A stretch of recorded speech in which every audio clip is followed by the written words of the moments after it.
Oke, sudah saya rekam. Kita mulai ya. Bismillahirrahmanirrahim. Assalamualaikum warahmatullahi wabarakatuh.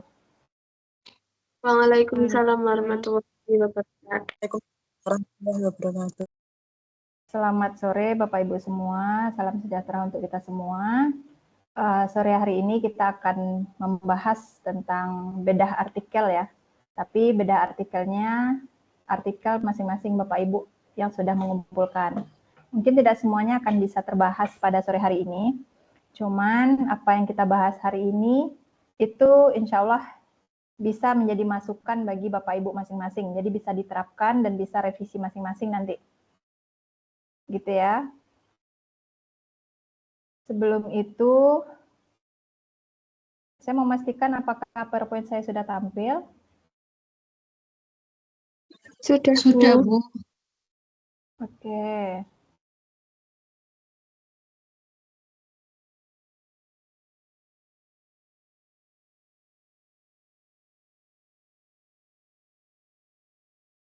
Sebentar ya.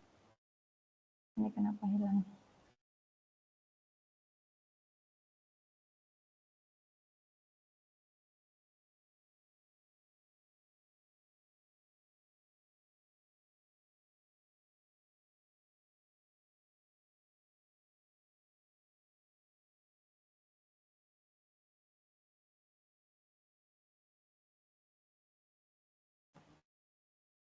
Oke, Bapak Ibu semua, belum ada Bapak-bapaknya. Oke, Ibu-ibu semua, sore hari ini kita akan mulai TWEB yang ketiga. Di minggu lalu atau di TWEB sebelumnya ya, ini sebenarnya kan sudah kita bahas nih. Ini sudah kita bahas ya. Nah, ada beberapa hal penting yang mau saya bahas lagi, lebih ditekankan. Karena dari beberapa yang sudah mengumpulkan tugas tiganya, itu masih terdapat kesalahan atau kekurangan. Jadi mau saya tekankan lagi tentang beberapa poin yang menjadi kesalahan yang sudah saya temukan. Jadi bagi Bapak Ibu yang belum mengumpulkan lainnya, itu bisa menjadi acuan, patokan, jadi kita nggak melakukan kesalahan itu lagi, bisa fokus kepada isi dari tugas tiganya. Karena sebelumnya sudah saya sampaikan kalau saya nggak mau membahas tentang format-format penulisan lagi gitu ya. Saya nggak mau mengomentari koma, titik, atau angka yang kurang gitu ya. Kalau bisa langsung ke isinya aja. Nah, jadi ini yang mau ditekankan yang pertama. Mungkin bisa diaktifkan kameranya ya.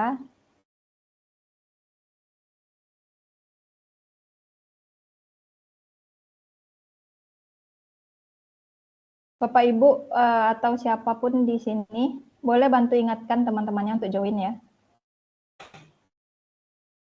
Karena banyak kali yang belum masuk ini. Dan yang masuk ini yang udah paham rata-rata. Padahal yang mau saya sampaikan ini yang penting ini. Bantu ingatkan dulu ya, kita tunggulah beberapa menit ini. Sampai 4.10 lah paling lama. Tolong bilangin ya di grup, ibu-ibu bilang ditunggu sampai 16.10 ya. Mohon maaf, Bu, tapi grupnya dikunci. Oh iya. Alah, benar. Saya lupa. Terima kasih ya Bu, sudah diingatkan.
Sembari kita menunggu teman-teman yang lain join, mungkin ibu-ibu di sini yang mau bertanya boleh dipertanyakan terkait tugas 3 yang masih diragu atau apa gitu ya.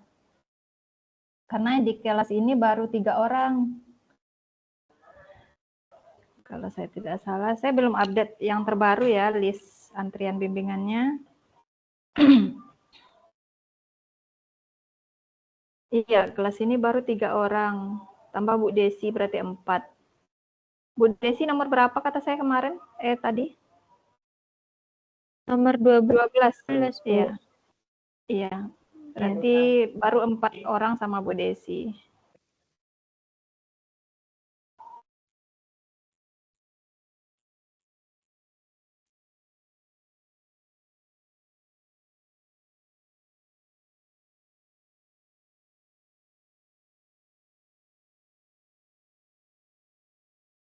Bu Dea berarti Bu Dea nomor 13 ya Bu Dea. Bu Dea ada? Hadir, Bu. Oke, Bu Dea nomor 13 ya.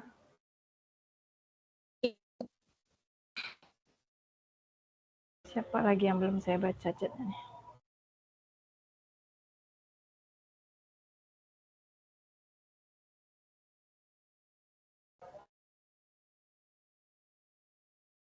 Bu Ana ada? Belum juga ya? Bu Ana 14. Ini baru ngirim siang ini.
Oke, sepertinya nggak ada yang bertambah ya, Bapak Ibu.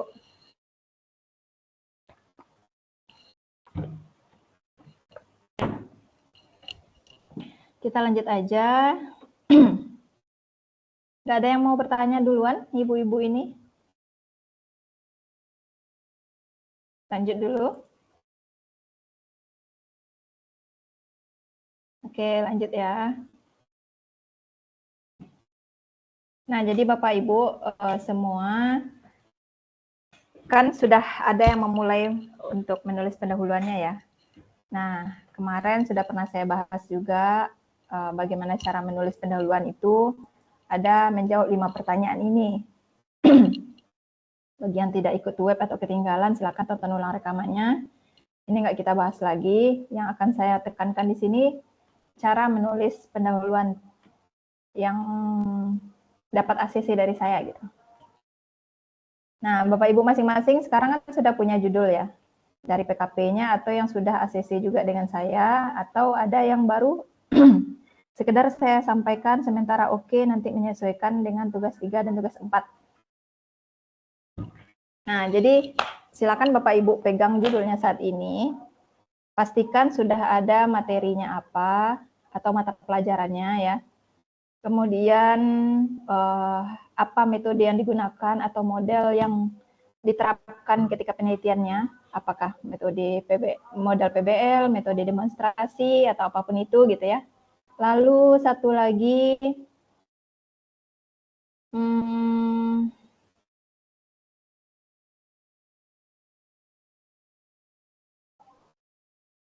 apa materinya? Mata pelajaran, materi, sama solusi, sama metode tadi ya. Nah, silakan ingat yang sesuai dengan judul masing-masing untuk itu.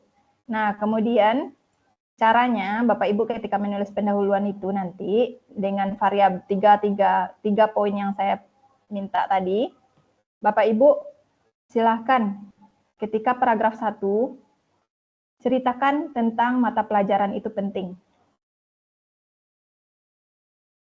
Kan di pendahuluan itu kita sebenarnya pada artikel ilmiah ini menyampaikan latar belakang dari penelitian Bapak Ibu masing-masing. Nah, sebelum kita menyampaikan apa masalah yang terjadi, kita perlu tahu dulu bagaimana kondisi semestinya atau bagaimana yang seharusnya. Dengan kata lain, yang seharusnya ini berarti kan yang penting, yang perlu, atau urgensinya gitu ya. Nah, jadi sebelum menyampaikan apa masalah yang ditemukan di sekolah, Bapak Ibu sampaikanlah dulu di paragraf 1, seperti yang saya arahkan di sebelumnya juga, paragraf 1 itu sampaikan dulu apa pentingnya mempelajari mata pelajaran tersebut di SD. Bapak Ibu semua di SD semua ya penelitiannya. Nah, jadi sampaikan pentingnya mata pelajaran tersebut di SD apa. Misalnya Bapak Ibu penelitian di IPA, berarti sampaikanlah pada paragraf 1 ini tentang IPA itu penting dipelajari kenapa gitu ya. Mungkin bisa dimulai dengan ilmu pengetahuan alam adalah ilmu yang berkaitan dengan bla bla bla bla bla. Nah, ilmu pengetahuan alam ini sangat dekat dengan kehidupan sehari-hari siswa misalnya. Terus apa lagi kalimatnya gitu ya. Nah, kemudian IPA penting dipelajari oleh siswa karena bla bla bla bla bla gitu. Kemudian manfaat siswa menguasai atau mempelajari materi IPA adalah untuk mengenal lingkungannya misalnya ya. Nah, lalu setelah menyampaikan hal itu, mengatakan IPA itu penting, kenapa dipelajari oleh siswa gitu ya, kenapa harus dikuasai oleh siswa, dukunglah dengan pendapat orang lain yang sejalan. Yang sejalan itu maksudnya apa? Ya, yang sama-sama menyampaikan juga bahwa IPA itu ada kaitannya dengan kehidupan sehari-hari siswa atau sangat erat dengan lingkungan siswa atau bermanfaat dalam kehidupan siswa gitu. Yang sejalan dengan itu. Kutipan ini diambil atau diperoleh dari mana? Bisa dari artikel atau dari buku. Itulah guna sumber referensi yang ditugaskan pada tugas 1 dan tugas 2 kemarin gitu ya. Nah, itu paragraf 1-nya. Jadi jangan dicampur dengan penyebab atau akibat, jangan. Jadi di paragraf 1 itu tok bahas tentang mata pelajaran itu pentingnya apa. Jadi Bapak Ibu tidak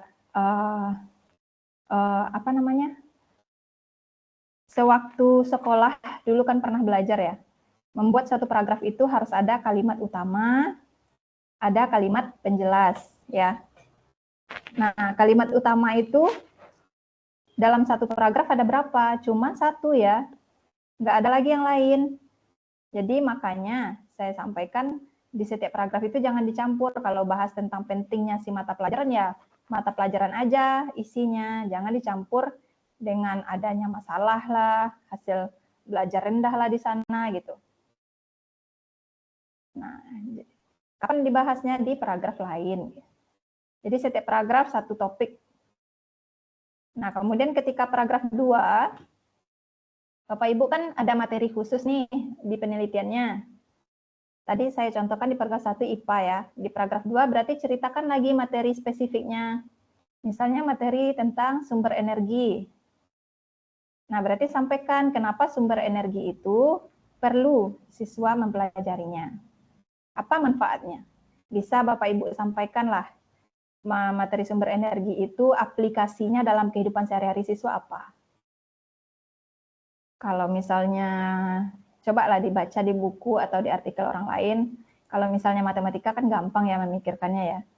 Contohnya kayak bangun ruang, materinya nih. Misal paragraf 1 tadi tentang matematika, paragraf 2 tentang bangun ruang ya. Materinya bangun ruang, berarti bisalah disampaikan manfaat bangun ruang itu penerapannya dalam konsep bangunan misalnya, bangunan rumah, atap, dan lain-lain gitu ya. Ruang kelas yang dekat dengan siswa gitu, benda-benda di sekitar siswa, atau apalagi penerapannya. Nah, seperti itulah kira-kira. Nah, sampaikan. Jadi penting atau urgensi suatu mata pelajaran atau materi ini sama dengan kita menyampaikan apa manfaatnya dalam kehidupan. Apa contoh, apa aplikasinya dalam kehidupan, gitu ya. Nah, paragraf 2 ini dukung juga dengan pendapat orang lain yang sejalan, minimal 1 ya Bapak Ibu, di masing-masing paragraf itu ada 1 pendapat orang lain yang mendukung pendapat kita. Jadi kan kita berargumen nih di setiap paragrafnya. Nah, jadi argumen itu nggak hanya argumen kita aja, ada orang lain yang membenarkan. Geser. Gitu ya. Nah, setelah di paragraf 2 menyampaikan pentingnya si materi, di paragraf berikutnya baru Bapak Ibu bisa menyampaikan apa masalah yang terjadi.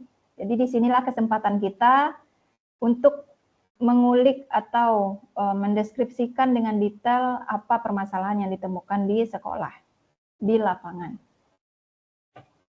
Nah, misalnya di paragraf 3 nih, tadi kan di paragraf 1 udah bilang mata pelajaran penting, kemudian materinya penting. Paragraf 3 baru sampaikan, kalau ternyata di lapangan tidak seperti itu gitu.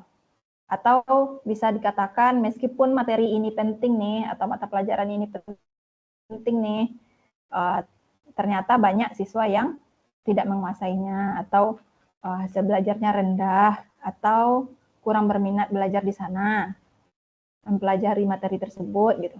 Nah, berbagai fakta lah atau masalah lah yang Bapak Ibu temukan masing-masing di sekolahnya. Nah, kenapa di sini saya bilang 2 paragraf nih, paragraf 3 dan 4, karena saya minta juga dengan buktinya. Misalnya nih, Bapak Ibu menyampaikan hasil belajar siswa pada materi sumber energi tadi ya, sumber energi rendah. Nah, tunjukkan buktinya. Buktinya apa? Kalau hasil belajar rendah berarti buktinya ada hasil belajar sebelumnya yang menunjukkan bahwa itu rendah. Misal, yang tuntas hanya 20% siswa pada materi tersebut gitu. Nah, itu buktinya. Lalu apa bukti lagi yang bisa kita gunakan? Misalnya hasil wawancara dengan guru. Apa yang terjadi di kelas? Kenapa bisa demikian? Hasil belajarnya rendah. Nah, lalu selain hasil wawancara dengan guru, apa lagi? Bisa Bapak Ibu yang observasi langsung nampak gitu ya. Apa yang terjadi? Nah, itu kalau hasil belajar rendah. Kalau misalnya permasalahan yang ditemukan adalah apa lagi ya? Apa aja nih yang Bapak Ibu temukan di kelas? Rata-rata hasil belajar semua ya? Nah, kira-kira seperti itulah. Harus ada bukti persentase ketuntasan siswanya. Entah itu dari hasil ulangan sebelumnya, atau Bapak Ibu melakukan tes ya, tes khusus untuk mengujinya.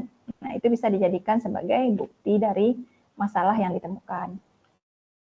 Nah, kemudian setelah itu, kalau misalnya kesulitan nih, Bapak Ibu membuat 2 paragraf, 1 paragraf pun nggak apa-apa. Yang penting bisa menyampaikan masalah yang ada dengan tepat serta bukti yang tepat, gitu ya. Oh ya, di paragraf ini juga perlu Bapak Ibu sampaikan pendapat orang lain yang mendukung kejadian itu. Maksudnya apa? Kan nggak mungkin ya, ada peneliti yang sama tempat penelitiannya dan sekolahnya di kelas yang sama gitu. Jadi caranya gimana? Caranya Bapak Ibu carilah pendapat orang lain dari artikel sebelumnya ya, peneliti sebelumnya yang menyatakan bahwa kejadian tentang hasil belajar rendah pada materi tersebut atau pada mata pelajaran tersebut juga terjadi di sekolah lain. Gitu. Juga pernah terjadi sebelumnya. Jadi itu yang mendukungnya gitu. Atau bisa juga dengan didukung oleh pendapat orang lain yang menyatakan bahwa persentase ketuntasan siswa pada materi tersebut juga rendah. Gitu ya. Kalau bisa satu kota yang sama penelitinya. Kalau tidak, yang penting masih di Indonesia. Jadi itu masih bisa sejalan. Lalu ini, paragraf kelima lagi. Setelah Bapak Ibu sampaikan apa masalah yang ditemukan, sampaikanlah apa penyebab dari masalah yang ada. Bapak Ibu kan observasi nih masing-masing di sekolahnya. Nah, sampaikanlah apa penyebab yang ditemukan, apa yang terlihat, mengapa aja siswanya di kelas, lalu bagaimana gurunya mengajar, apa penerapan metodenya dan lain-lain gitu.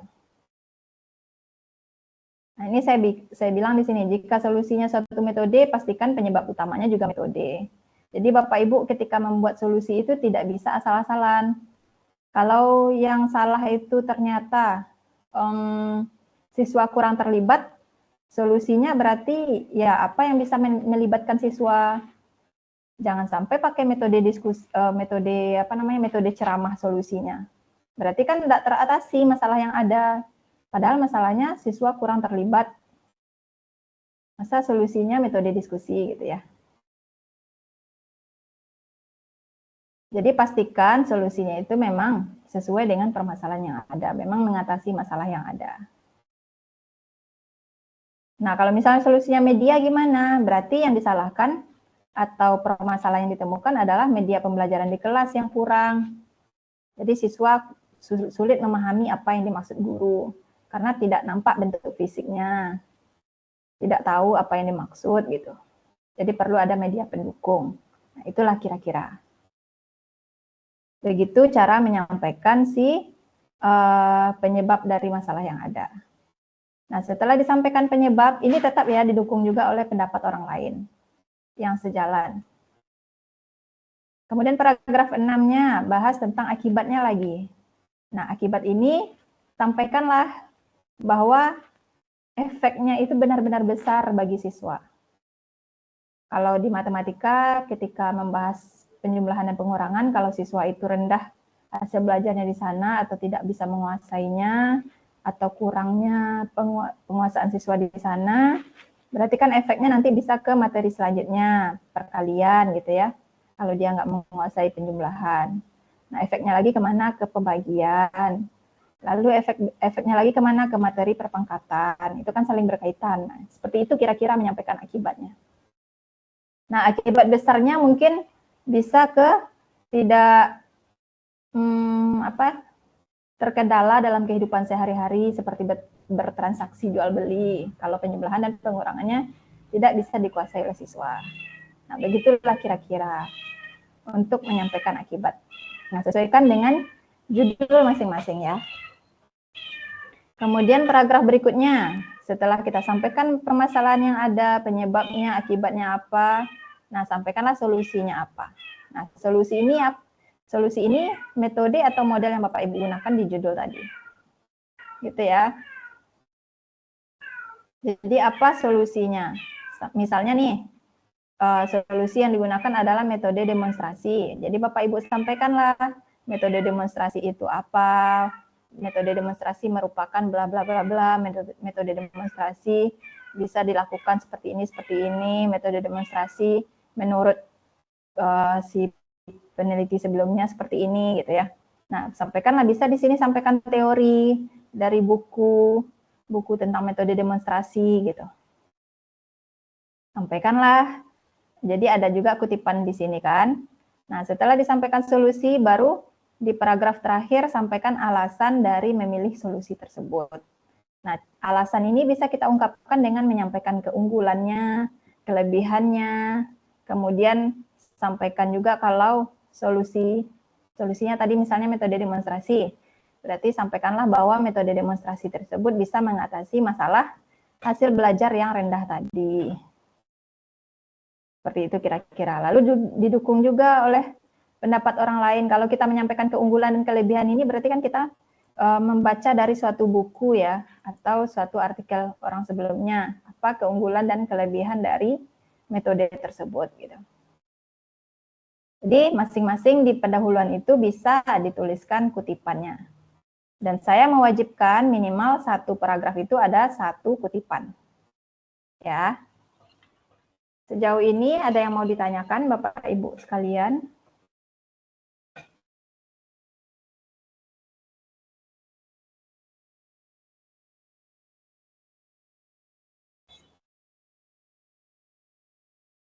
Bu, Silakan, Bu izin Sylvie. bertanya.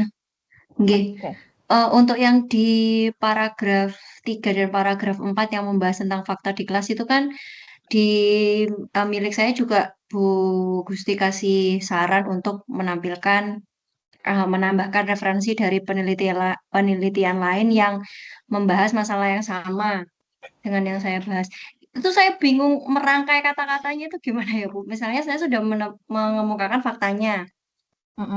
Di kelas 3 misalnya ada hanya 20% siswa yang mengerjakan dengan benar mengenai soal dengan kalimat pertama. Lalu menyambungkan ke yang Pendapat milik orang peneliti lainnya. lain itu ya iya. Oke, Gimana ya? bisa begini caranya Bapak Ibu. Sejalan dengan itu gitu. Atau hal ini sejalan dengan pendapat atau menurut gitu. Si Fulan 2000 berapa gitu ya, yang mengatakan bahwa hasil belajar siswa cenderung rendah pada materi ini. Misalnya. Tapi tetap cari dulu artikelnya. Apa yang dikatakan di artikel orang tersebut. Jadi ada pengantarnya ya, bingungnya mengantarkan ke situ gimana. Ya. Iya. Jadi hal ini sejalan atau sejalan dengan peneliti sebelumnya. Bahasa lainnya apa lagi ya? Peneliti sebelumnya langsung juga bisa. Peneliti sebelumnya juga menemukan bahwa gitu. Atau begini, iya, sama-sama Bu Sylvia. Atau begini, hal ini juga terjadi pada sekolah mana gitu. Yang ditemukan oleh peneliti sebelumnya. Sebutkanlah nama penelitinya.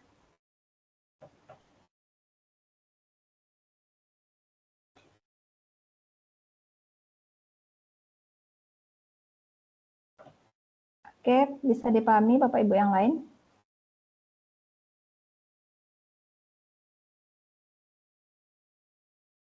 Ada lagi yang mau ditanyakan?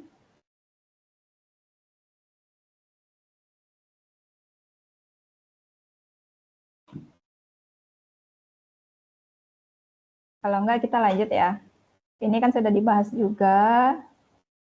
Ini sudah. Saya mau menyampaikan yang penting-penting saja. Nah, ini lagi. Kemarin kan sudah kita bahas ya tentang kutipan tak langsung. Dan yang paling disarankan kemarin kan ada 2. Tapi untuk saat ini saya menegaskan yang paling saya sarankan adalah cara yang gede, yaitu gabungan beberapa teknik sekaligus. Menggabungkan antara menggunakan sinonim, mengubah bentuk kata, sama mengubah struktur kalimat. Jadi itu yang akan kita terapkan. Ini gunanya di mana? Ini gunanya ketika Bapak Ibu menuliskan pendahuluan tadi yang saya wajibkan minimal ada 1 kutipan di masing-masing paragraf untuk menghindari plagiasi ya. Nah, contohnya seperti yang kita sampaikan pernah kita bahas di web 2. Nah, meskipun sudah dibahas, masih ada juga yang salah-salah tulis. Ya, ingat ketika menulis kutipan, nama penulis itu yang kita tulis hanya nama belakang. Ya, Bapak Ibu semua, nama belakang saja. Misal 2 kata, berarti kata terakhirnya, kata keduanya. Nama keduanya yang dipakai. Jangan ditulis juga kedua namanya, jangan ditulis juga lengkap-lengkap gitu ya. Jangan pakai halaman, ada juga yang pakai halaman itu. Nah, jadi nggak pakai halaman, aturannya nggak pakai halaman. Nah, kemudian cara menulisnya ada 3 ketika kita mengutip dari artikel atau buku orang lain. Caranya ada 3. Ini dia caranya. Ini sudah dijelaskan juga kemarin. Nah, ini saya jelaskan lagi. Cara pertama, bisa dengan kata-kata menurut gitu.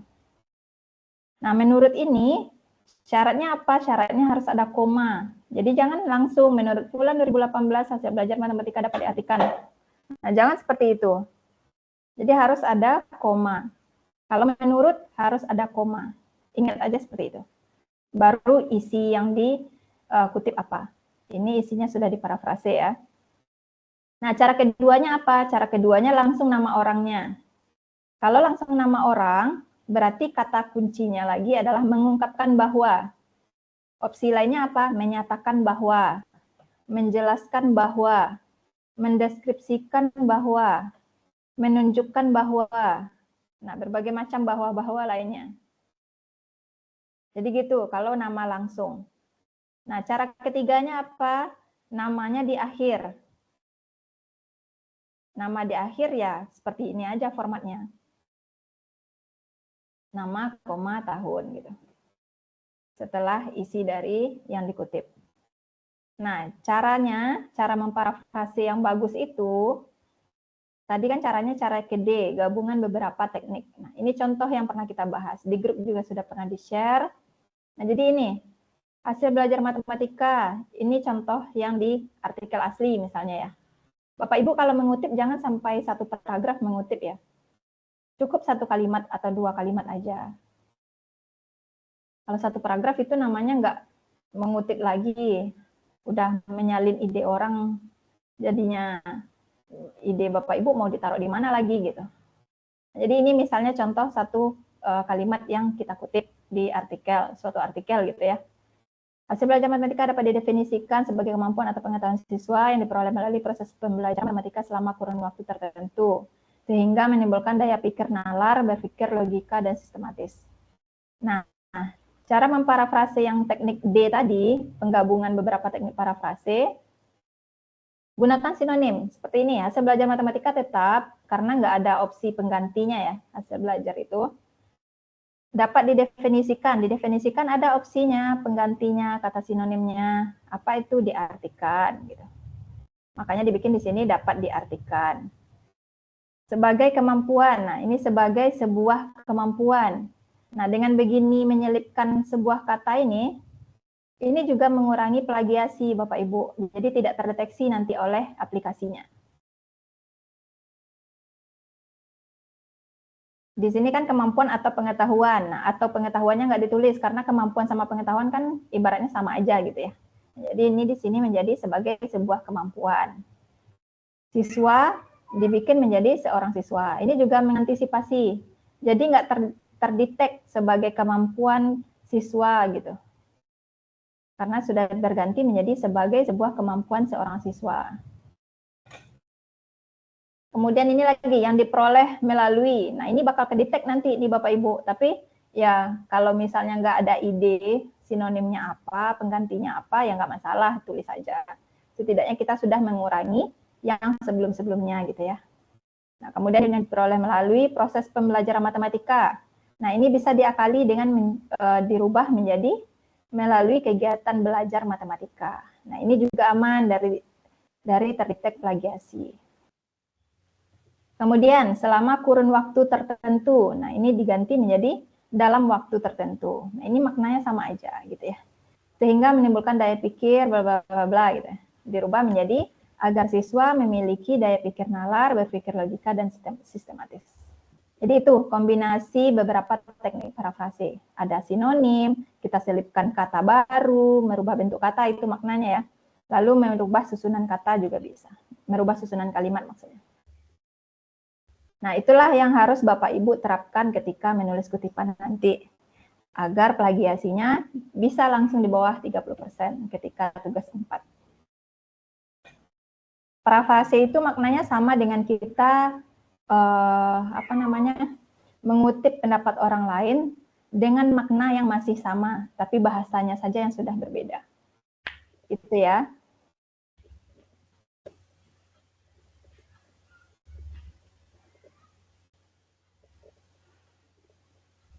Ada yang mau ditanyakan Bapak Ibu?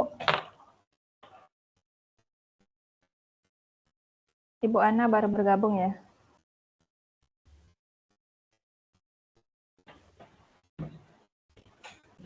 silakan kalau ada yang mau ditanyakan terkait parafrase.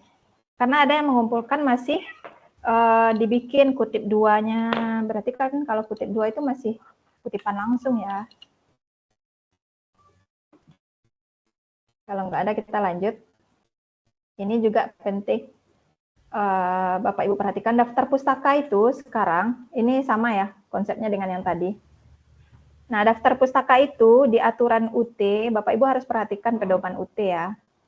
Cara menuliskan daftar pustaka buku itu nggak ada lagi kota terbitnya yang di aturan UT. Jadi jangan langsung copy paste aja dari artikel orang lain karena daftar pustakanya, karena yang dikutip sama gitu ya. Lalu dicomot aja, ditiru gitu. Jangan, sesuaikan dengan format UT. Nggak ada lagi kota terbitnya. Coba dicek panduannya. Panduan halaman ini halaman 48 sampai 52 tentang daftar pustaka.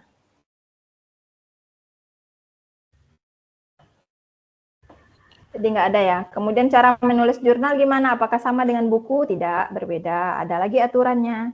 Jadi silakan dibaca pedomannya. Sebenarnya dari format tugas 1 ya, feedback tugas 1 kan saya cantumkan itu format. Format tugas 1 kan saya cantumkan itu daftar pustaka. Contohnya gimana? Buku gimana, jurnal gimana. Tinggal ngikutin Bapak Ibu, tapi ada juga yang tidak mengikutinya. Ya, kemudian ini lagi kesalahan kecil yang sering ditemukan di artikel yang dikumpul pada tugas 3 atau yang utuhnya nanti. Nah, Bapak Ibu, tidak boleh ya kita menulis kata hubung atau kata preposisi di awal kalimat atau di awal paragraf. Awal kalimat saja nggak boleh, apalagi di awal paragraf. Apa itu kata hubung atau kata preposisi? Siapa yang tahu?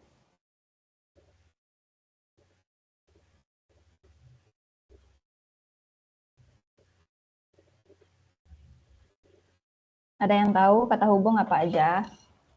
Contohnya. Ini Bapak Ibu kan walas ya rata-rata ya. Masa ya nggak tahu kata hubung? Rata-rata ngajar bahasa Indonesia juga kan? Dan atau Oke. Apa Bu Desi?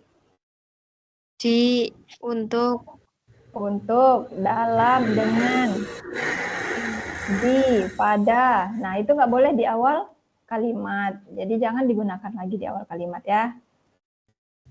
Kemudian ini lagi kesalahan keduanya, meletakkan kutipan dari jurnal atau buku di awal paragraf.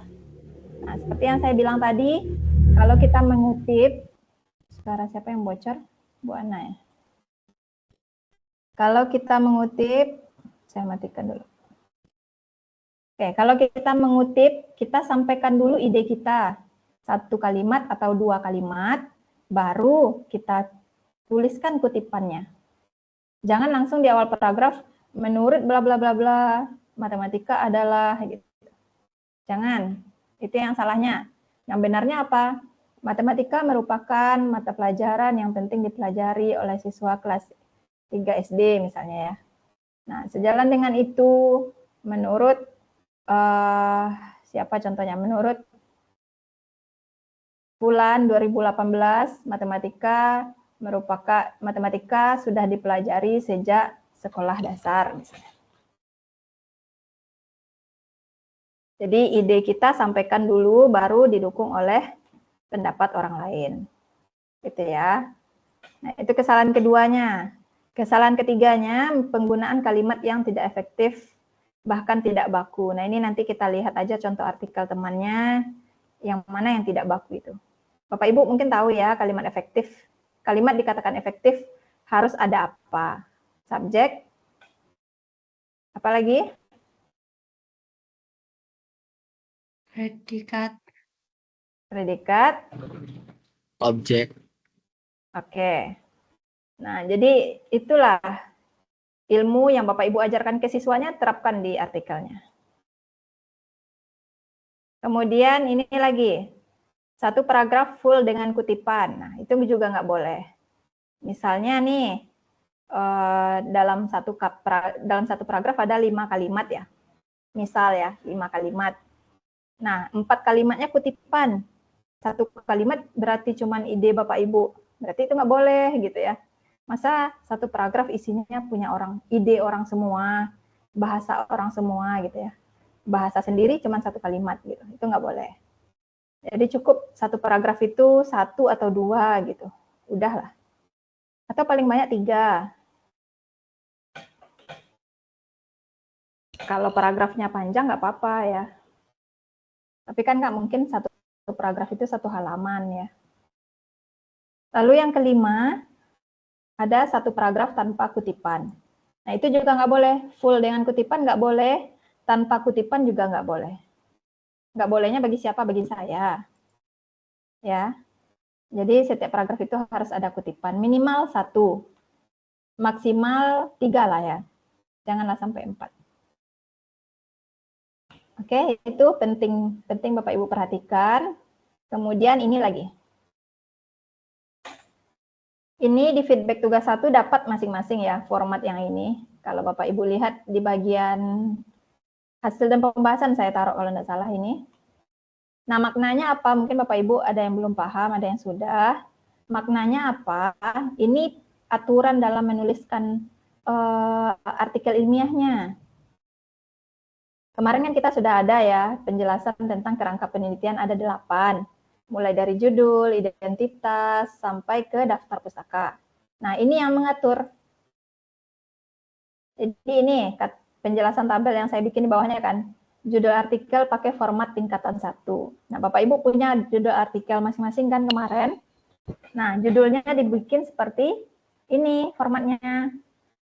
Rata tengah, tebal, kemudian huruf besar di awal kata. Nah, siapa yang mengumpulkan huruf besar semua? Ada yang ingat? Nah, yang huruf besar semua berarti salah ya formatnya. Nah, inilah fungsinya sebenarnya. Jadi judul itu rata tengah, tebal, huruf besar di awal kata.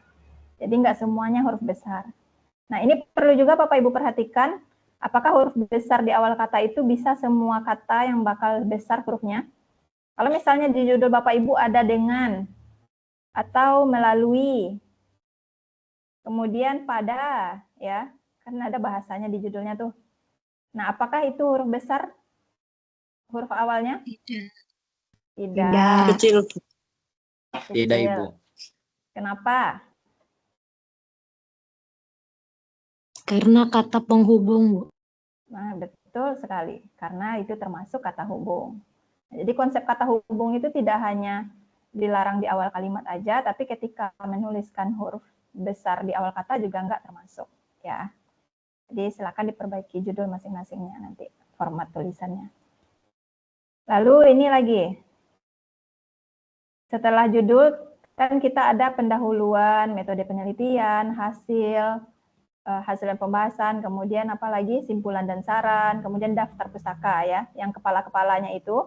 Nah, itu pakai format tingkatan 2. Nah, format tingkatan 2 itu yang mana? Yang ini. Rata kiri, tebal, kemudian huruf besar di awal kata. Nah, siapa yang menulis besar semua? Nah, itu juga salah ya. Jadi pendahuluan itu yang besar yang mana? Yang P aja. Kemudian metode penelitian yang besar yang mana? M dan P. Hasil dan pembahasan yang besar yang mana? H dan P. H dan P. Dan-nya besar apa tidak? Kecil. Ya. Kecil, betul. Oke, sudah bisa dipahami ya. Kemudian ini lagi. Pada isi dari hasil dan pembahasan. Nah, nanti kan Bapak Ibu bikin hasil dan pembahasan ada prasiklus, ada siklus 1 gitu ya. Ada anaknya lagi lah ibaratnya. Hasil dan pembahasan, terus ada anaknya. Hasil prasiklus, kemudian hasil siklus 1, lalu hasil siklus 2 gitu ya, anak-anaknya. Nah, pakai format yang tingkat 3. Tingkat 3 yang mana yang ini? Rata kiri, tebal miring, sama huruf besar di awal kata. Jadi pasti banyak nih yang belum menerapkan ini. Lalu misalnya ketika pelaksanaan siklus itu kan ada perencanaan, apalagi pelaksanaan, observasi gitu ya, dan lain-lain. Nah itu kan anaknya lagi ya. Nah itu pakai tingkatan 4. Tingkatan 4 yang mana? Yang ini. Menjorok 6 karakter, tebal, huruf besar di awal, lalu diakhiri dengan titik. Nah, jadi itu fungsinya saya mengirimkan ini. Jadi silahkan diterapkan nanti ya. Ketika Bapak Ibu menuliskan hasil dan pembahasan.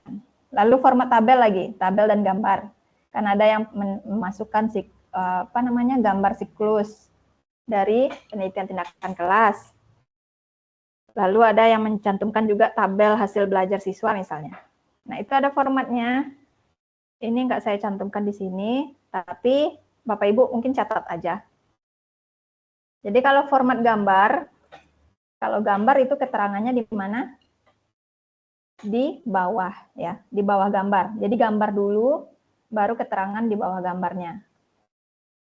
Nah, bagaimana cara menuliskannya? Cara menuliskannya gambar 1, misalnya dimulai dari angka 1 ya, 1 sampai sekian.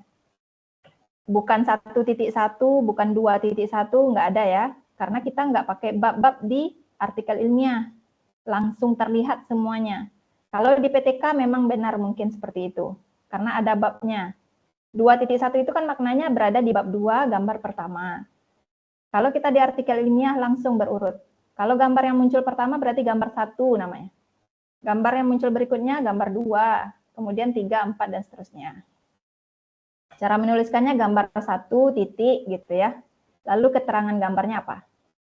Misalnya siklus penelitian tindakan kelas gitu ya. Nah, itu untuk gambar. Kalau tabel lagi. Tabel dimulai dari 1 juga. Jangan nanti ada gambar 1 lalu tabelnya jadi 2, enggak. Gambar dengan tabel enggak ada hubungannya. Jadi mereka terpisah. Kalau gambar dimulai dari 1 dan seterusnya, berarti tabel juga dimulai dari 1, 2, 3, dan seterusnya. Nah, penulisan keterangan tabel ini di mana? Di atas. Kalau gambar kan di bawah ya. Kalau tabel berarti keterangannya dulu, baru di bawahnya tabel. Cara menulisnya tabel 1 titik, terus apa nama tabelnya? Keterangan tabelnya.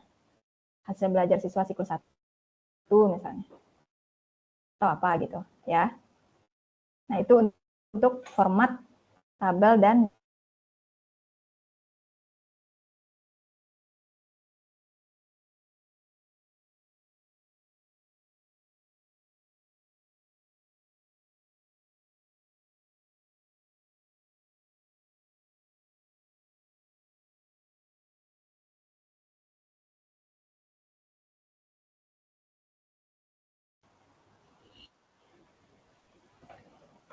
jadi tugas 4 kita itu hasil revisi dari tugas 3. Cuman hasil revisinya ini hasil revisi yang benar-benar udah mendekati sempurna. Jadi ketika tugas 3 saat ini, kan tugas 3 masih berlangsung ya Bapak Ibu semua. Jadi ketika tugas 3 ini Bapak Ibu bakal ada revisi beberapa kali, mengikuti saran dari saya, kemudian udah hampir sempurna, baru bisa lanjut ke tugas 4. Nah, jadi ketika tugas 4 tinggal cek plagiasi, kalau sudah di bawah 30%, cek plagiasinya udah selesai artikelnya, tinggal nunggu penilaian. Gitu ya. Jadi di tugas 3 ini mungkin ada beberapa kali Bapak Ibu mengupload ke tugas 3. Yang pertama saat ini ya, yang sebagian sudah, berarti nanti kan dapat feedback dari saya, diperbaiki. Nah, nanti setelah diperbaiki kirim lagi ke e-learning, kirim juga lagi ke saya untuk saya periksa lagi gitu. Kirim ke e-learning, untuk kirim ke e-learning itu dihapus dulu file yang lama. Kalau enggak bisa. Jadi dihapus dulu yang lama, kemudian upload yang baru. Nanti kalau misalnya hasil revisinya sudah bagus, nggak ada lagi nih perbaikan yang besar lah ibaratnya dari saya, baru bisa dapat nilai 100 di tugas 3-nya dan bisa lanjut upload ke tugas 4. Kalau misalnya nggak bagus-bagus juga, ya berarti nggak dapat izin upload ke tugas 4, berarti ujung-ujungnya karirnya ya nggak bisa lulus gitu jadinya. Kalau misalnya deadline-nya sudah habis Makanya saya memberi deadline cepat-cepat gitu ya. Tapi dengan Bapak Ibu sudah disampaikan tadi cara menulis pendahuluan, kemudian kesalahan-kesalahan kecil tadi, sampai ke cara menulis ya. Saya ajarkan biasanya sebelum-sebelumnya nggak pernah saya kasih tahu ini. Nah, jangan sampai ada lagi kesalahan tersebut di pengumpulan tugas 3-nya. Kan udah dikasih tahu nih. Kalau lupa nanti putar ulanglah rekamannya sambil mengedit tugas 3-nya atau membuat tugas 3-nya. Gitu ya. Itu tentang tugas 4. Oke, udah. Kita bahas beda artikel lagi. Tapi sebelum itu mungkin silakan Bapak Ibu bertanya ya.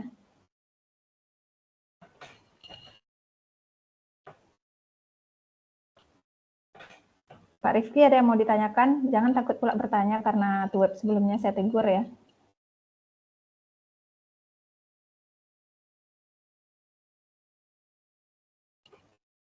Oh ya, Pak Rifki selalu mengumpulkan tugas dengan banyak judul. Langsung aja judul yang oke. Ya, nggak usah banyak-banyak lagi. Jadi nanti di tugas 3 jangan 10 lagi judulnya yang dicantumkan. Langsung aja. Ya, nanti perubahannya itu saya yang mengarahkan. Nanti saya bilang, tambahkan ini, hapus ini, tambahkan ini, kayak gitu. Jadi bikin aja ide sendiri dulu, yang penting variabel-variabelnya ada gitu. Mata Iya, pelajarannya baik, Bu. apa, gitu. Metodenya apa. Kok Ibu mohon maaf izin bertanya. Ini kan perihal kemarin saya telah mengumpulkan tugas untuk PKP ya, Bu. Itu saya menggunakan untuk permasalahan yang saya temui setelah saya melakukan sebuah kegiatan pembelajaran sampai siklus 3 dan semakin jelas, semakin tertera bahwa kesalahan yang ada dalam kegiatan pembelajaran itu kan saya matematika ya Bu mengenai bangun ruang bahwa media media yang saya gunakan itu mempengaruhi hasil belajar dan juga pemahaman siswa. Tetapi untuk kemarin saya dalam mengerjakan tugas PKP itu untuk metode yang saya gunakan itu menggunakan metode ceramah. Ceramah Ibu harusnya mungkin demonstrasi ya Bu atau eksperimen mungkin kalau untuk permasalahan yang terjadi seperti itu. Jadi judul Pak Rifki dulu lah. Judulnya apa? Oh, suaranya masih mute, Pak. Judulnya yaitu pembelajaran model problem based learning dengan mata pelajaran matematika pada bangun ruang kelas 5. Jadi penelitiannya nggak pakai PBL? Pakai pakai VBL untuk penelitiannya. Tetapi eh, jadi untuk kan PBL itu kan identik dengan pemecahan masalah ya, Bu. Tetapi untuk kegiatan yang saya lakukan selama saya melakukan kegiatan pembelajaran bahwa yang yang sangat mempengaruhi dalam hasil belajar siswa itu bahwa pemahaman matematika bangun ruang itu yang apa namanya itu yang Media. paling apa yang paling menonjol sangat mempengaruhinya itu cara penyampaian guru ataupun metode pembelajaran yang digunakan. Nah, itu yang di sangat yang mempengaruhinya gitu, Bu. Kalau saya tangkap ini Pak Rifki sepertinya salah penerapan penelitiannya. Kenapa demikian? Karena model PBL itu nggak mungkin pakai metode ceramah, Pak, gitu. Kan PBL itu ada ya sintak-sintaknya, ada tahap-tahapannya, di mana siswa yang terlibat juga di sana. Nggak mungkin pakai metode ceramah gitu. Jadi kalau misalnya Pak Rifki sudah menetapkan penelitiannya itu pakai PBL, berarti kan Bapak siklus 1, siklus 2, atau siklus 3, nggak Bapak ganti-ganti gitu. Jadi kenapa bisa muncul Udah. kalau ini lebih menonjol gitu. Ya, sudah sih Bu, sudah diganti bahwa yang pertama itu saya melakukan kegiatan pembelajaran dengan metode ceramah. Terus mungkin terus saya melakukan variasi Itu variasi dalam dalam menyampaikan metode pembelajarannya dengan kayak bangun ruang. Itu kan anak kan dengan cara mengaplikasikan rumus dan juga pemahamannya itu dengan cara salah satunya membawa ataupun mengambil benda ataupun objek yang ada di sekitar rumah yang termasuk ke dalam bangun ruang gitu, dan nantinya anak itu dalam mengaplikasikannya seperti bagaimana mengukur benda tersebut, penyelesaiannya bagaimana, dan juga untuk bangun ruang itu sendiri kan identik dengan jaring-jaring ya Bu. Nah di situ saya juga mengaplikasikan metode demonstrasi dengan cara bagaimana cara membuat jaring-jaring bangun ruang tersebut. Tetapi yang saya lupa itu untuk eh, pengumpulan tugas PKP-nya belum diganti, masih metode ceramah. Berarti nanti kalau untuk karya ilmiah sesuaikan aja dengan apa permasalahannya aja ya Bu.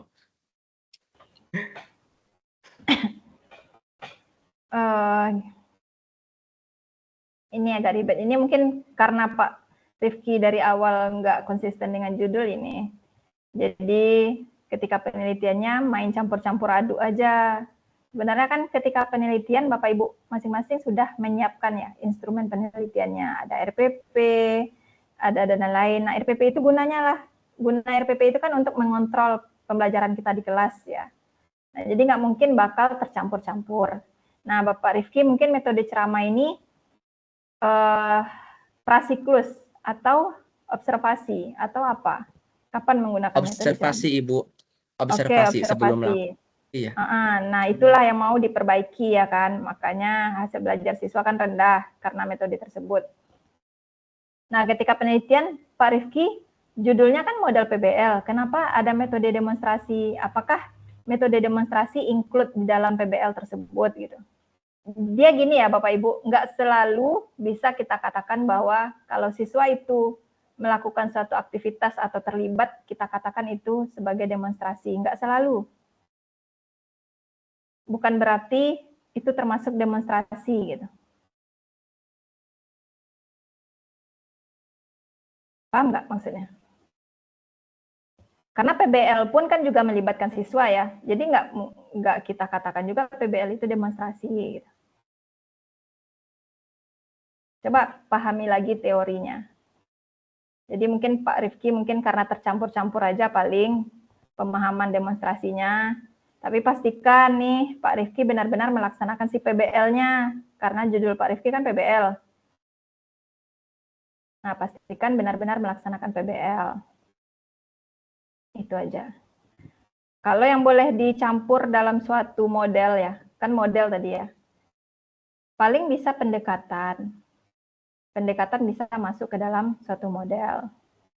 Kalau metode bisa juga, cuman lebih diatur oleh modelnya gitu. Model apapun tidak diatur oleh suatu metode gitu. Tapi model itu yang mengaturnya. PBL nggak mungkin ceramah. Karena PBL melibatkan siswa. Kalau PBL ceramah, metode ceramah berarti itu nggak model PBL yang dipakai di kelas.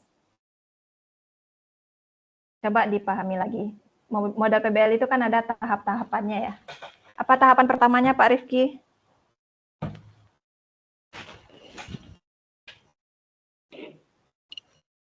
Merumuskan masalah. Tahapan keduanya? Melakukan Lihat bukunya juga boleh. Melakukan tindakan.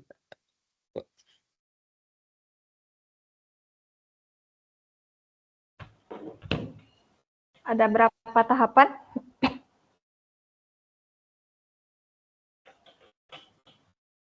Ada tahapan orientasi masalah. Nah, itu Terus yang benarnya. ada tahapan merorganisir siswa, tahapan penyelidikan, tahapan pengembangan, dan tahapan analisis ataupun evaluasi. Nah, itu yang benarnya. Jadi itulah yang mengatur Pak Rifki selama penelitian kemarin seharusnya. Jadi orientasi siswa Iya. pada masalah itu kan kita sebagai guru ngasih masalah nih sama siswa. Ya, Kasih masalah kepada siswa. Nah, setelah kita kasih, minta siswa untuk duduk berkelompok ya, secara iya. berkelompok. Kita organisir, kita kelompok-kelompokkanlah mereka. Nah, setelah dikelompokkan, baru kita bimbing. Bimbingnya bukan kita yang mengarahkan, tapi siswa itu yang memecahkan masalahnya. Kita membimbing ini, kita membimbing ini cuman mengarang-arahkan kalau misalnya siswanya udah keluar jalur gitu. Makanya saya bilang nggak mungkin ada metode ceramah di sana, Iya. karena itu sudah siswa terlibat ya kan. Iya, Bu. Nah, setelah itu mengembangkan dan menyajikan hasil lagi. Nah, yang menyajikan hasil kan siswa, dia yang menyampaikan di kelas, siswanya diskusi sama-sama dengan yang lain, menyampaikannya. Jadi berdasarkan pemikirannya sendiri ya, Bu. Dengan itu mungkin guru dapat menilai, berarti kalau misalkan hasilnya itu dapat membuktikan ketercapaiannya tujuan pembelajaran, berarti emang sudah bagus. Kecuali kalau misalkan ya untuk hasilnya sendiri masih tidak tercapai dengan tujuan pembelajaran, dan mungkin itu perlu adanya evaluasi kembali kepada siswa tersebut. Iya, betul. Jadi ketika sudah nih si guru atau si peneliti menerapkan itu semua, meskipun sudah benar juga nih hasil mereka menyajikan di depan, tapi kan kita ada tes ya penelitiannya, ada tes lagi kepada siswanya. Nah, kalau hasil tesnya misalnya nggak sesuai, berarti kan ada perbaikan untuk siklus 2-nya. Ada yang perlu diperbaiki. Mungkin disitulah muncul mungkin Pak Rifki menambahkan media atau menambahkan apa yang membuat siswa tertarik, atau misalnya itu juga bisa nanti masuk ke saran itu. Atau misalnya Pak Rifki belum terlalu paham nih pelaksanaan PBL yang baik dan benar. Nah, berarti si peneliti atau si guru menguasai kembali siklus tahapan-tahapan PBL-nya sebelum lanjut ke siklus 2 gitu. Hingga hasilnya benar. Kalau misalnya enggak juga sampai berapa siklus, ya nggak berhenti-berhenti berarti ya, karena PTK kan itu ya syaratnya. Baru berhenti kalau sudah tercapai. Nah, Iya, berarti betul, Ibu. kalau misalnya nggak berhenti-berhenti juga, perlu direfleksi lagi, nggak tepat berarti solusinya. Tapi harusnya kalau model pembelajaran yang dilakukan benar, bisa mengatasi. Karena model atau suatu metode pembelajaran yang diterapkan di kelas itu yang melibatkan siswa umumnya berhasil ya, dapat meningkatkan hasil belajar. Karena siswa lebih terlibat. Beda hal kalau ceramah itu kan nggak terlibat ya. Itu pun pandai-pandai guru juga ya, meskipun siswa terlibat, kalau berkelompok itu kan kadang yang terlibat ya 1-2 orang gitu ya. Selebihnya nebeng. Seperti zaman sekolah dulu kan kita melewati masa-masa sekolah juga.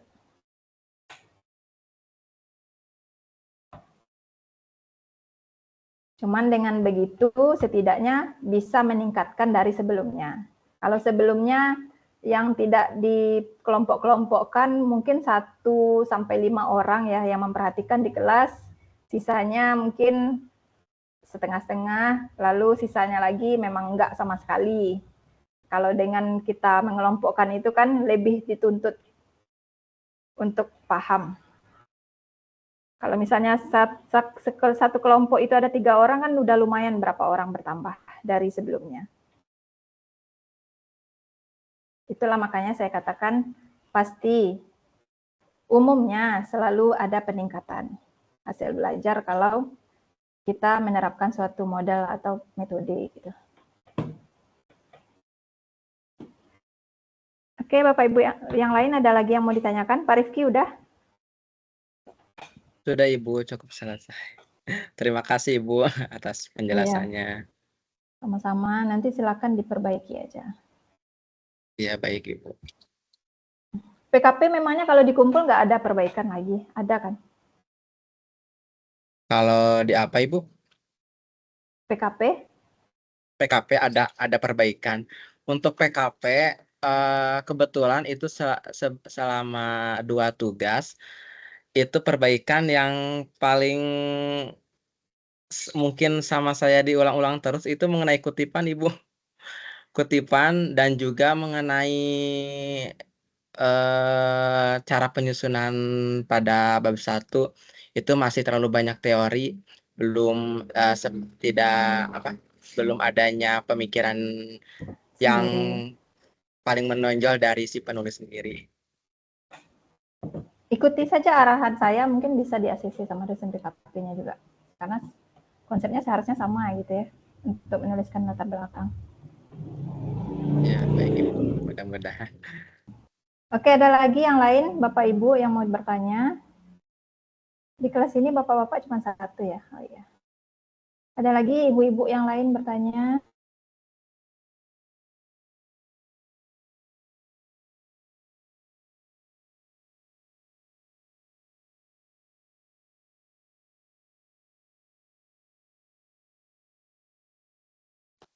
Ibu izin bertanya, Bu.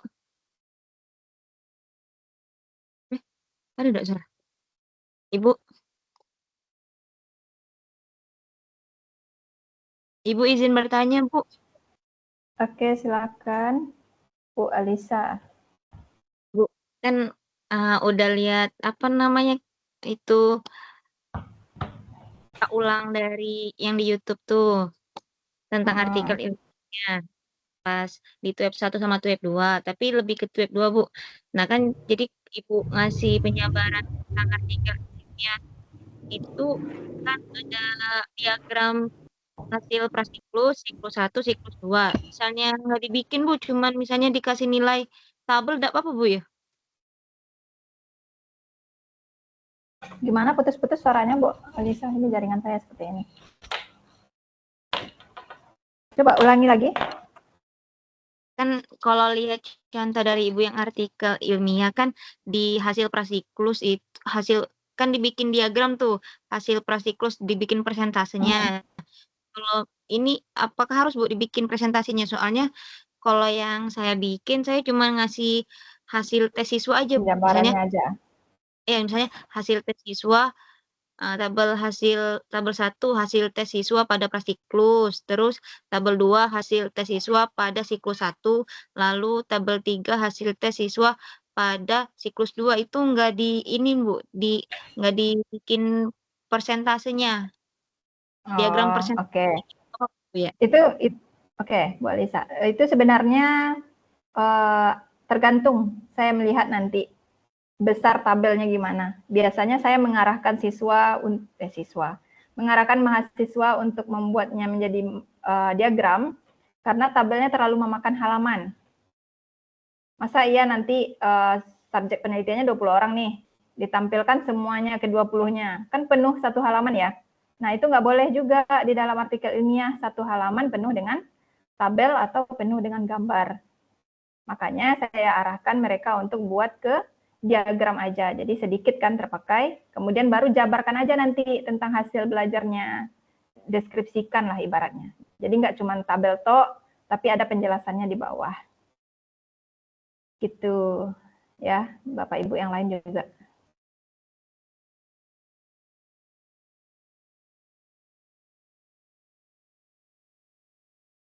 Suara Bu Alisa masih mute. Iya, nah sama ini Bu, misalnya kan yang kesimpulan tuh kan, saya kan nyari referensi juga dari artikel-artikel lain, terus sama-samain sama yang punya kemarin. Nah kan kalau punya Ibu tuh kan pas dilihat di di reka ulang itu lebih singkat Bu. Kalau misalnya diikutin lebih singkat nggak apa-apa Bu ya? Maksudnya lebih singkat? Ini Bu kan kalau di artikel-artikel lain itu panjang Bu kesimpulan sama sarannya. Kalau punya Ibu, yang Ibu itu kan aku kesimpulan itu Bu, nggak apa-apa Bu ya? Iya, memang singkat aja. Kesimpulan itu kan coba Bapak Ibu baca panduannya, pedoman MKWI 4560. Kan dibilang ya, kesimpulan itu menjawab dari rumusan masalah. Nah, cukup itu Iya, Bu. aja. Ngapain kita bahas yang lain-lain? Cukup kita sampaikan meningkat atau tidak, kemudian tunjukkan hasilnya. Hasil prasiklus berapa, kemudian menjadi siklus 1, siklus 1-nya menjadi berapa, siklus 2-nya menjadi berapa. Kalau sampai siklus 3 berarti sampai siklus 3-nya menjadi berapa gitu.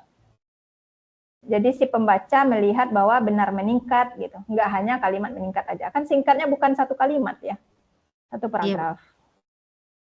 Kalau yang punya sama kelas sebelah kan ada juga Bu nanya sama kelas sebelah. Mereka itu hampir 3 paragraf. Kalau yang Ibu kasih contoh cuma 1 paragraf. Punya Kesimpulan teman. cukup 1 paragraf. Tapi kalau simpulan dan saran berarti 1 paragrafnya simpulan, 1 paragrafnya saran. Baik, Bu. Terima kasih, Bu. Iya. Oke, sama-sama. Itu ilmu yang saya dapatkan juga dari profesor waktu kuliah ya. Jadi dibilang simpulan itu ngapain bahas yang lain-lain lagi? Kan udah kesimpulan. Yang panjang itu ya di hasil dan pembahasan ya. Simpulan ya intinya lagi. Kalau orang mau buka artikel kita mau baca apakah meningkat atau tidak, ya langsung lihat kesimpulan orang gitu. Kalau misalnya masih panjang isi simpulan tersebut, ya ngapain mereka baca simpulan, baca hasil dan pembahasan aja sekalian gitu.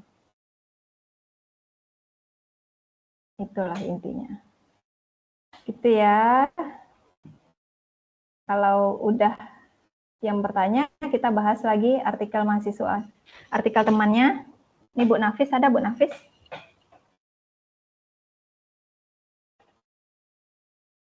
Bu Nafis. Ada, Bu. Oke, mau artikelnya dibahas? Ya. Ya, kenapa berat ya-nya nih? Nah, jadi meskipun artikel yang dibahas Bu Nafis, tapi ilmunya untuk semua ya. Jadi cara saya memeriksa atau memberikan feedback kepada Bapak Ibu masing-masing, misalnya nih, ini artikel yang dikumpulkan ya kan. Nah, saya mulai dari sini. Makanya saya minta file Word dan PDF.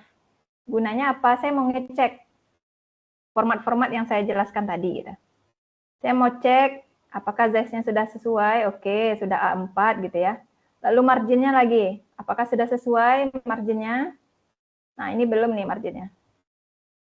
Coba cek di materi Tuweb 2. Kemarin ada saya sampaikan formatnya. Marginnya berapa? Coba dicek panduannya. Ini sekalian ya untuk semuanya. 2,5. Ya, 2,5 cm. Coba kita buktikan ya kenapa dia tidak sesuai. Ini satu. Ini satuannya nggak senti sih laptop saya ini. Cuman kalau setelah diterapkan nanti nggak di satu itu dia. 0,99 kalau nggak salah. Nah, berubah ya. Berarti format tadi masih belum sesuai. Jadi Bapak Ibu nanti kumpulkan tugas 3 ke saya sudah harus marginnya 2,5 cm. Nah, ini dia. Kalau 2,5 cm di laptop saya terbacanya seperti ini nanti. Nah, saya mulai dari sana.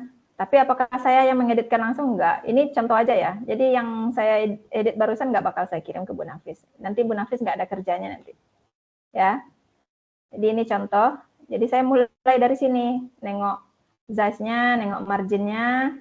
Nah, kalau belum sesuai nanti saya sampaikan gitu. Nah, kemudian apa lagi? Dari judul. Kan kita ada 8. Nah, saya mulai dari judul. Nah, judulnya apakah sudah sesuai dengan kriteria tadi? Kata tengah, tebal, lalu apa? Huruf besar di awal Huruf kecil pada awal kata. kata. Nah, sudah benar ya. Kemudian apa lagi yang perlu dicek? Font sama jumlah katanya. Spasi. Maksimal, iya. Maksimal 20 kata. Nih, pas-pas ya. Ini kepanjangan sih judul Bu Nafis. Nanti saya arahkan.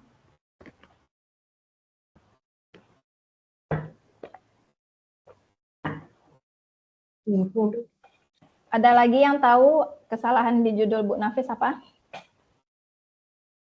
Oh, istilah asingnya di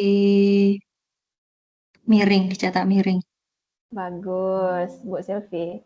Jadi bahasa asing itu wajib dicetak miring, entah itu di judul, entah itu di pendahuluan, metode, atau sampai ke simpulan dan saran sekalipun, cetak miring. Tahu ya yang mana bahasa asing, Bu Nafis? Drill and practice-nya. Iya, Bu. Jadi dicetak miring. Jadi untuk judul Bu Nafis langsung aja lah saya kasih tahu.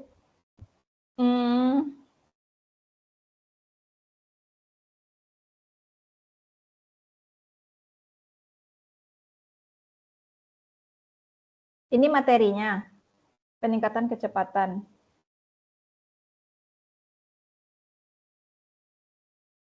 Coba saya baca sedikit ya. Jadi gitu Bapak Ibu, kalau misalnya saya merasa aneh dengan judul, saya akan cek apa yang disampaikan di pendahuluannya. Apakah sinkron atau tidak gitu.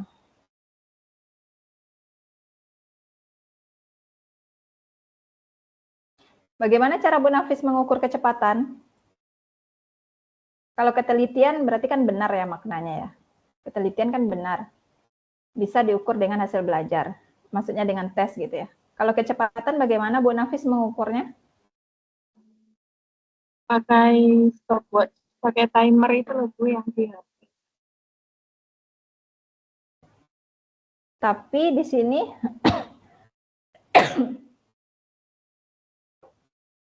oh, siklus satunya ada pakai timer. Ketika menyampaikan masalah, mana dia tadi yang saya baca?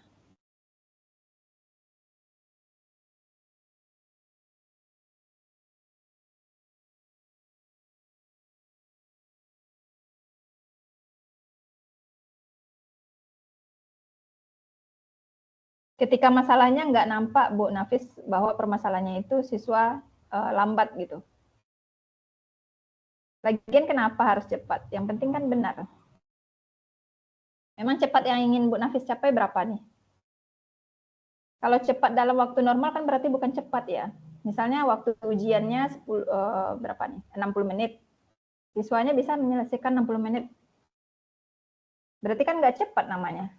Karena kita membuat soal pun itu kan sudah sesuai dengan apa ibaratnya pertimbangan ya, pertimbangan kemampuan siswa. Coba maksud Bu Nafis yang ingin dicapai apa? Biar bisa diarahkan judulnya.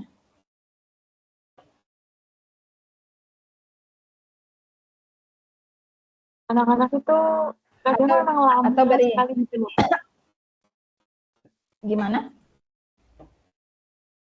Anak-anak itu mengerjakannya tuh lama banget gitu loh di kelas. Jadi waktu cenderung pulangnya waktu ujian itu nggak cukup. Iya. Nah, berarti oke. Berarti judulnya itu bisa, berarti nanti munculkan lagi di pendahuluannya atau di permasalahan yang disampaikan ini di pendahuluan. Mana dia tadi? Bahwa kejadiannya seperti itu gitu. Waktu ulangan sering tidak cukup atau apa gitu. Tapi sebenarnya Bu Nafis sudah refleksi diri dulu, apakah soal yang dibuat memang seharusnya cukup. Mana tahu soalnya yang terlalu sulit gitu kan.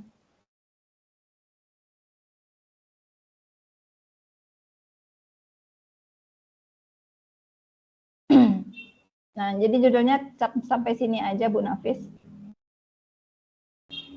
Upaya, tambahkan ya, upaya peningkatan kecepatan ketelitian berhitung melalui metode drill and practice pada materi penjumlahan dan pengurangan siswa kelas 2. SD aja. Yang nama sekolahnya nggak usah. Ya. Itu aja untuk judulnya. Diganti upaya. Iya. Upaya peningkatan kecepatan dan ketelitian berhitung melalui metode drill and practice pada materi penjumlahan dan pengurangan siswa kelas 2 SD. Oh, kelas 2 SD saja gitu ya? Iya, karena ini maksimal nih judulnya. Lalu ini, siapa yang tahu kesalahan di identitas penulis lagi ya?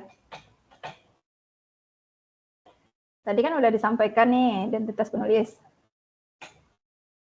Di web 2. Coba dicek lagi materinya. Ini di mana salahnya?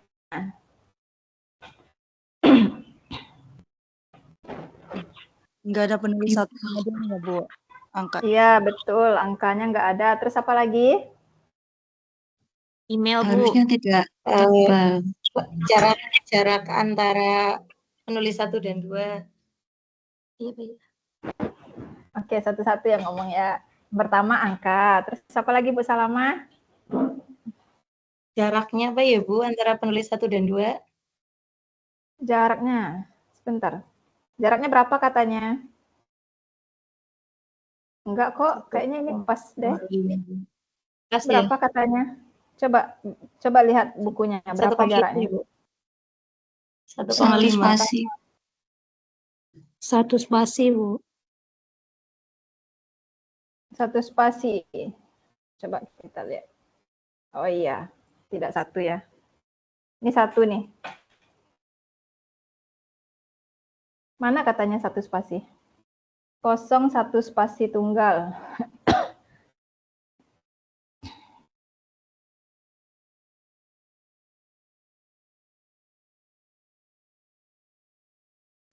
Coba selain di PPT saya, coba cek juga yang di MKWI 4560-nya ya. Dia ada 2 acuan, kadang beda-beda nih. Iya, ada yang 1,5, ada yang 1 senti. Iya, Iya, itu Bu. makanya coba nantilah saya buka grup ya. Kalau Bapak yang Ibu contoh lampirkan. kemarin 1 senti, Bu. 1 senti ya. Nah, nanti kita putuskan di grup ya bersama-sama ya. Iya. Lalu tulisan namanya apakah tebal? Tidak.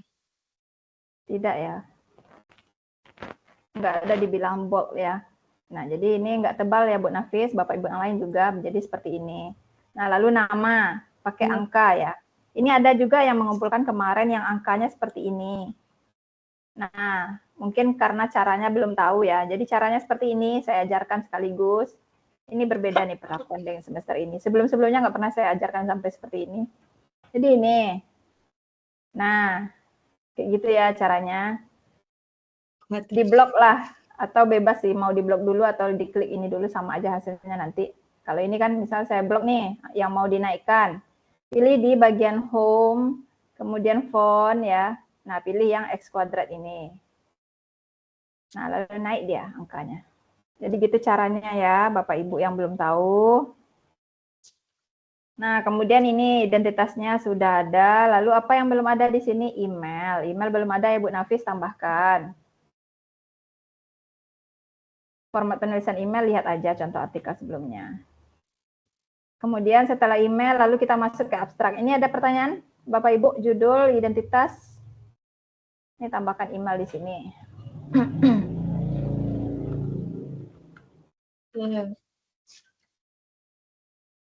Ada lagi? Udah. Kita masuk ke abstrak lagi. Nah, abstrak ini di mana salahnya? Rata tengah harusnya. Oke, ini rata tengah harusnya. Selanjutnya apa lagi? Italik miring ya. Jangan bertanya, kasih tahu yang benar. Kalau saya kayaknya pahamnya miring, Bu, terus spasinya 1 spasi gitu. Nah, coba lihat di PPT sebelumnya ada saya cantumkan itu. Abstrak itu ukurannya 12, bold, center. Nggak ada dibilang rata, nggak ada dibilang miring ya. Berarti ini udah benar. Nggak ada miring-miringnya.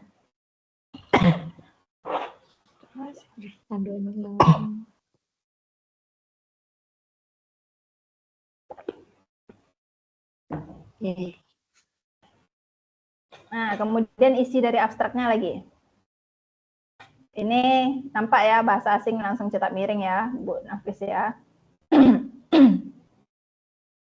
Nah, untuk isi abstrak, pastikan aja. Ini saya nggak mau cek. Pastikan aja, sepertinya ini sudah memenuhi. Pastikan aja abstrak itu sudah memenuhi komponen-komponen yang kemarin pernah dibahas. Ada latar belakangnya, ada penyebabnya gitu ya. Kemudian ada apa lagi, tujuan penelitiannya. Lalu ada Metode itu ada banyak ya rinciannya. Ada jenis penelitian, subjek, kemudian teknik analisis. Nah, ini yang belum. Teknik pengumpulan datanya ada, tapi teknik analisis datanya belum ada, Bu Nafis.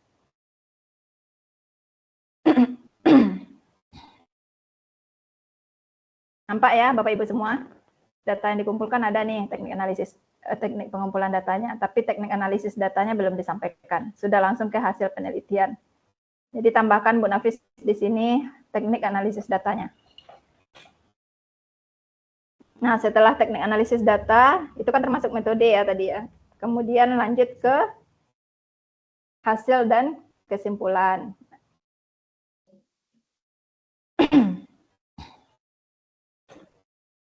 Ini hasil dan kesimpulan sudah ada, tapi ini bahasanya ada yang perlu diperbaiki ini. Saya membaca susunan dulu ya. Isinya jangan jadikan acuan, karena ini masih punya teman Bapak Ibu, bukan punya mahasiswa saya yang tahun lalu gitu ya. Lalu ini kata kunci, apa salahnya kata kunci? Ini ada salahnya di sini nih. Lebih dari 3 kata kunci ya. Oke, bagus. Bu Salama, lebih dari 3 kata kuncinya. Sebenarnya 3 sampai 5 ya. Cuman, mana dia tadi? Biasanya 3. Cuman di sini kesalahan pertama, yang paling nampak, ini. Ada yang tahu? Bisa Inggris ya. Yang saya merahkan lah. Oh, Yang saya K-nya kecil. merahkan. Ada spasinya, Bu. K-nya kecil ya. Bukan. Ya, yang ada Ada spasi. spasinya, Bu. Nah, itu pernah saya ingatkan di pertemuan sebelumnya. Spasi tidak ada di sebelum tanda baca. Spasi itu setelah tanda baca. Jadi ini dihapus. Sebenarnya Bapak Ibu bisa tahu ya kesalahan penulisan, mungkin typo atau karena kebiasaan menulis di chatting gitu ya. Di sini bisa ketahuan kalau ada kesalahan itu. Nih, ada yang zigzag di bawah ini, garis di bawah ini. Nah, berarti di sini ada kesalahan di sini gitu. Coba kita hapus spasinya. Langsung hilang gitu. Nah, ini baru benar. Jadi fitur komputer itu sebenarnya udah canggih-canggih ngasih tahu ya. Bisa dipahami? Mungkin Bapak Ibu bisa lihat lagi. Coba kita cek di bawah. Ini nggak banyak kesalahan. Nah, ini nampak ya?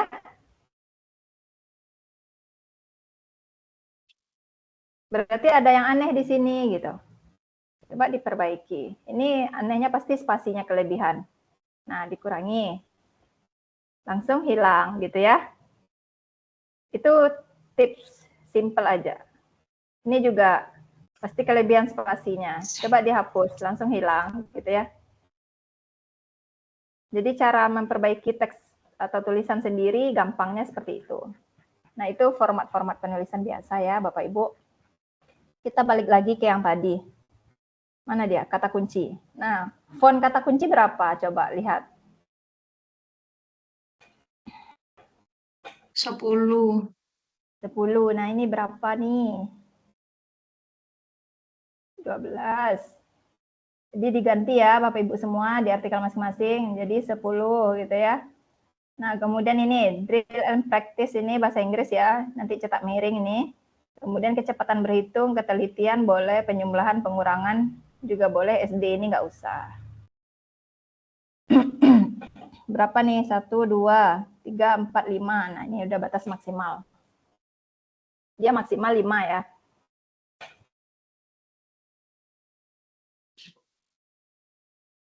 Ada lagi Bapak Ibu, abstrak sudah ya? Bisa dipahami? Bu Gusti, mau konfirmasi untuk isinya abstrak itu kan cetak miring ya, Bu? Coba baca panduan. Katanya cetak miring atau tidak? Di Tidak panduan ya? miring, Bu. Mana? Yang di bagian halaman mana? Di halaman 61. 41. 41. Kalau Kalau 61 nggak miring katanya kan? Ini Bu, abstrak ditulis menggunakan huruf Times New Roman. Enggak, maksudnya yang di halaman 61 enggak. Di halaman Soalnya 61. yang di halaman 41, Bu. Sebentar, Mohon saya maaf. cari pedoman dulu. MKWI 4560.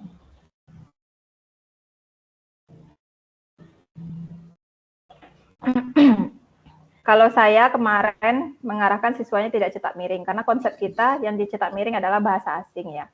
Abstrak kita kan bahasa Indonesia, jadi nggak perlu dicetak miring. Andai kan nanti mencantumkan abstrak yang bahasa Inggris, baru abstraknya dicetak miring gitu. Berarti untuk kita ini abstraknya Nggak usah dicetak nggak usah miring. cetak miring kecuali istilah Iya. asing gitu ya, Bu ya. Betul. Ya. Kalau ukurannya Oke. emang 11 kan ya Bu ya? Gimana Bu Salama? Ukuran fontnya 11. Nah itu yang mau saya pertanyakan. Saya lupa itu. Kalau di buku iya. Kemarin Kalau di buku ada iya. iya, buku kita itulah ya. Di halaman 61 itu beda lagi. Di halaman yang berapa? 41 ya itu. 41 iya 11, makanya saya 11. Nantilah kita cari kesepakatannya ya. Nanti kita cari kesepakatan. Coba Bapak Ibu list ya sekarang. Apa aja yang perlu kita cari kesepakatan. Ukuran font abstrak. Iya. Nanti grupnya saya buka apanya. Chatnya. Jadi kita diskusi nanti di grup. Bu. Oke, iya Bu Salama. Iya, mohon maaf ini saya kan nggak di rumah. Kalau di rumah banyak anak-anak, jadi ngungsi. Nah, kebetulan ini chargernya nggak kebawa. Ini tinggal 17%. Nanti kalau tiba-tiba mati, mohon maaf. Berarti baterainya habis. Bergabung pakai HP nggak bisa. Oh gitu, oke. Mungkin kita ambil foto dulu lah sekarang ya, biar Bu Iya, Salama Bu. selamat. Kalau ada yang mau ditanyakan lagi juga boleh ya sambil kita cekrek-cekrek.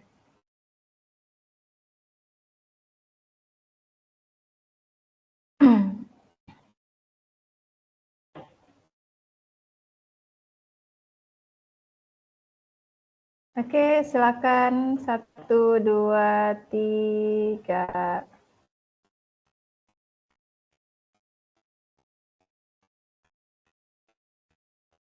Oh, saya baru melihat wajah Bu Emma ini. Bu Emma nggak pernah hadir ya? Hadir ya? Iya Bu, baru kali ini. Oke. Lagi ya, 1, 2, 3. Oke, aman Bu Salamah ya. Kasih, Bu. Nah, kita lanjut tadi ya. Berarti yang perlu kita sepakati tadi apa? Font abstrak sama cetak miring atau tidak? Sama miring atau tidak. Oke. Nah, kita masuk ke pendahuluan lagi ya. Nah, ini siapa yang tahu? Tadi sudah disampaikan ya format pendahuluan apa? Nggak ada angkanya ya. Ini nggak ada angkanya Bapak Ibu semua ya. Seperti ini harusnya. Ukurannya 12, oke, ditebalkan dan rata kiri. Nah, ini benar ya. Nah, lalu untuk isi pendahuluan sama seperti yang dijabarkan tadi ya. Nah, kesalahan kecil, kita nggak bahas isi dari pendahuluan Bu Nafis ya. Karena isinya nanti masing-masing saja saya sampaikan. Nah, kita bahas kesalahan yang nampak aja, biar cepat untuk masukkan semuanya. Tadi ada saya bilang, kesalahan kecil yang dilakukan, yang sering dilakukan gitu. Menggunakan kata hubung di awal kalimat. Nah, yang mana ini? Contohnya nih dia. Nggak boleh ya. Di jenjang, di tingkat, di mana lagi? Nah, itu nggak boleh. Salah itu. Kemudian, namun demikian ini apa boleh? Ini nggak boleh juga, apalagi di awal paragraf ini. Lalu silakan diganti jadinya. Jadi opsinya apa? Ganti bahasanya. Mana lagi? Dalam. Nggak boleh ya. Ini cetak miring semuanya ya Bu Nafis nanti ya, bahasa asing ini. Bapak Ibu yang lain juga, kalau ada pakai bahasa asing. Ada lagi yang nampak? Nah ini dengan. Nggak boleh di awal kalimat, apalagi awal paragraf nanti ditaruh. Nah, begitupun di metode penelitian dan pembahasannya nanti. Kita ini bahas yang nampak dulu di pendahuluan ya. Nah, jangan lupa pendahuluan seperti tadi Bapak Ibu sudah pegang masing-masing judulnya ya kan. Nah, paragraf 1 jelaskanlah tentang pentingnya mata pelajaran tersebut. Paragraf lalu dukung dengan pendapat orang lain. Nah, ini dia sudah ada kutipannya. Berarti sudah memenuhi syarat gitu ya. Lalu kemudian paragraf 2 sampaikanlah tentang materinya, pentingnya apa. Lalu dukung juga dengan pendapat orang lain, minimal 1. Nah, ini sudah ada juga. Kemudian ini 2 ternyata boleh ya. Lalu paragraf 3 sampaikan masalahnya lagi. Nah, ini sudah disampaikan masalahnya, tapi ini masih ada format yang perlu diperbaiki nih. Dukung dengan pendapat orang lain.